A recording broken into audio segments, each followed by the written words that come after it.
నమస్తే, welcome to our channel. నేను సౌజన్య. స్కీములపైనే AP CM Jaganmohan Reddy ఆధారపడటంతో ఓటర్లందరినీ బెదిరిస్తున్నారా? స్కీములు ఆగిపోతాయి నేను రాకపోతే అధికారంలోకి అని చెప్పేసి హెచ్చరికలు జారీ చేస్తున్నారా?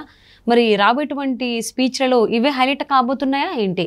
మరి అంశానికి సంబంధించి మనతో మాట్లాడడానికి, వారి విశ్లేషణని మనతో పంచుకోవడానికి ఈరోజు మనతో పాటు ఉన్నారు సీనియర్ జర్నలిస్ట్ డివిఎస్ గారు ఉన్నారు. వారితో మాట్లాడదాం.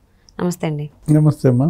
అంటే జగన్మోహన్ రెడ్డి ఏ స్పీచ్లు ఇచ్చినా ఏమైనా కానీ స్కీముల పైన ఆధారపడ్డనంటే ఆయన రాబోయేటువంటి రోజుల్లో నేను కనుక అధికారంలోకి రాకపోతే స్కీములు ఆగిపోతాయి, నాకు ఓటేయకపోతే ఏది దక్కదు మీకు అనేటువంటిది ఓటర్లని ప్రభావితం చేసేలాగా మాటలు మాట్లాడుతున్నారు, హెచ్చరికలు కూడా జారీ చేస్తున్నారు అన్నట్టుగా వార్తలు వస్తున్నాయి.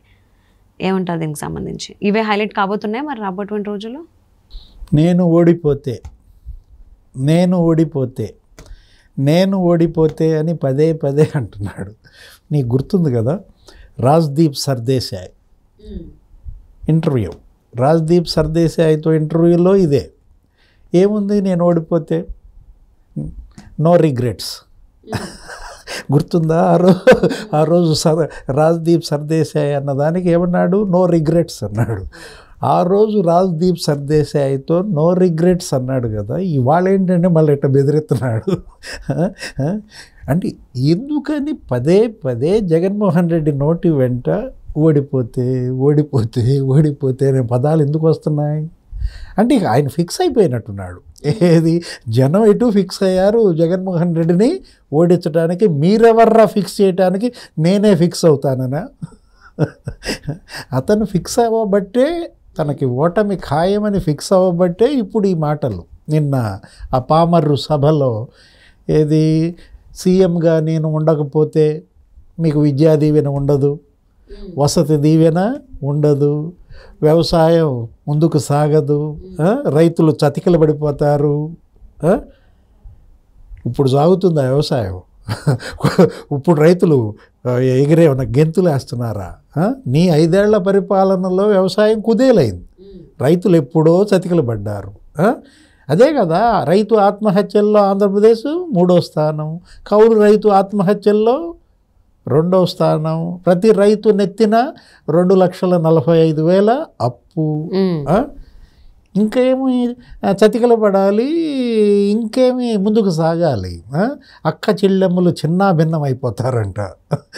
నేను కనుక ఓడిపోతే అక్క చెల్లెమ్మలు చిన్నా భిన్నం అయిపోతారంటే, ఆల్రెడీ నీ చెల్లెమ్మలు మమ్మల్ని చిన్నా భిన్నం చేసిందే మా అన్న అని చెప్తున్నారు.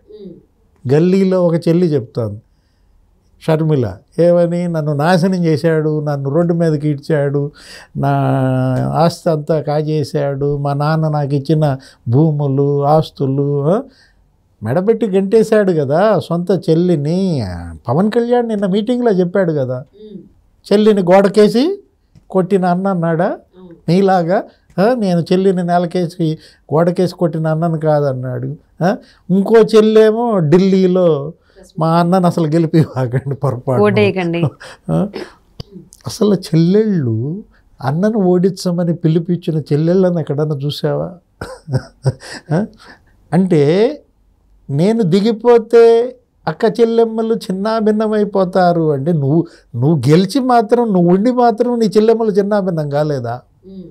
సీఎంగా నువ్వు ఉండే నీ చెల్లెమ్మలు చిన్నాభిన్నం అయిపోతే, నేను ఓడిపోతే అక్క చెల్లెళ్ళు చిన్నాభిన్నం అయిపోతారు. ఎలా చూస్తావు ఆయన స్పీచ్ని? అంటే ఓటమి భూతం వెంటబడి తరుగుతోంది.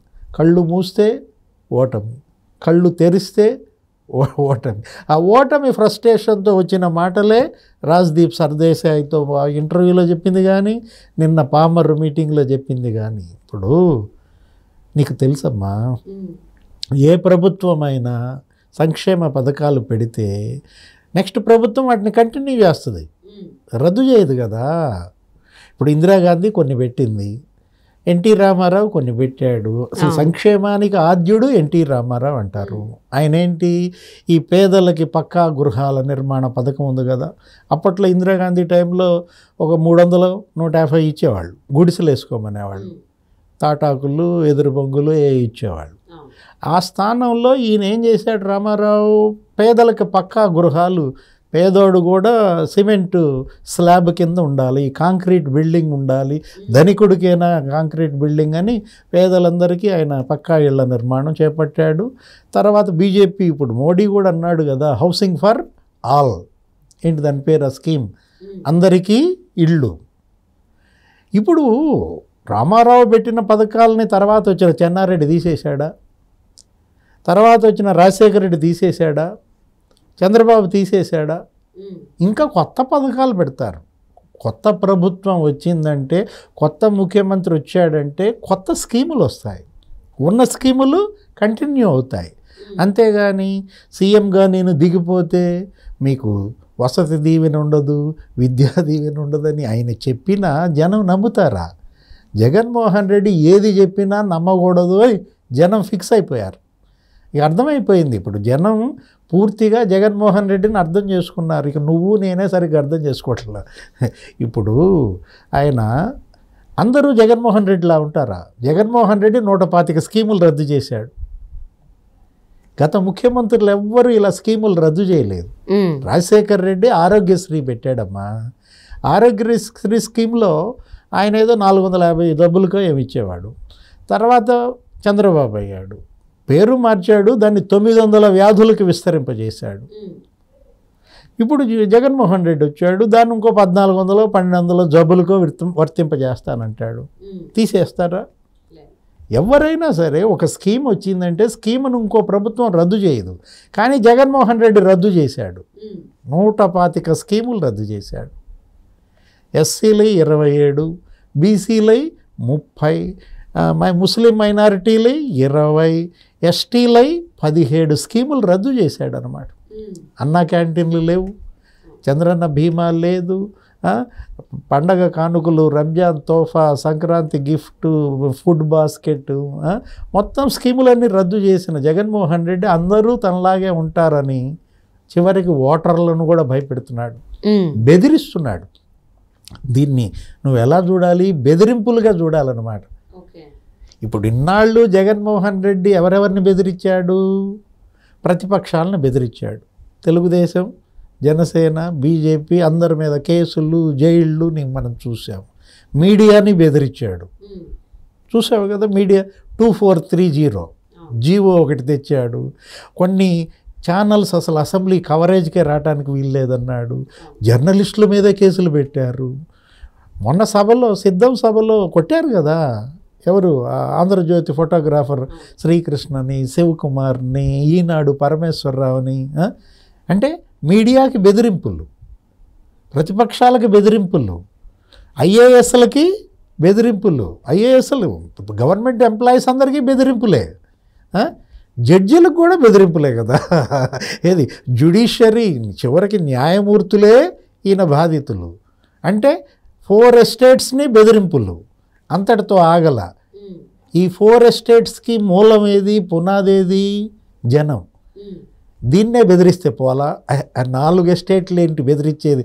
ఏకంగా జనాన్నే బెదిరిద్దామని ఇక ఓటర్లనే బెదిరించే ముఖ్యమంత్రిగా దేశ చరిత్రలో జగన్మోహన్ రెడ్డి మిగిలిపోయాడనమాట.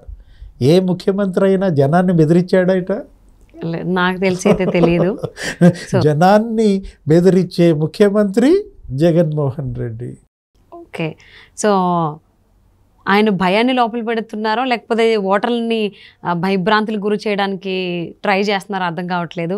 సో ఏ సభలోనైనా పలానా పని చేశానని చెప్పకుండా మీరు నాకు ఓటకపోతే ఈ స్కీమ్లు ఏవి రావు, సో ఈ రకంగా ఆయన మాట్లాడుతూ ఉన్నారు. మరి ఈ విషయాలకి ఆంధ్రప్రదేశ్ ఓటర్లు ఇన్ఫ్లుయెన్స్ అవుతారా లేదా, అసలు ఏం చేస్తారు చూద్దామండి. And thank you so much for spending your valuable time with us, DVS గారు. నమస్తే. నమస్తే.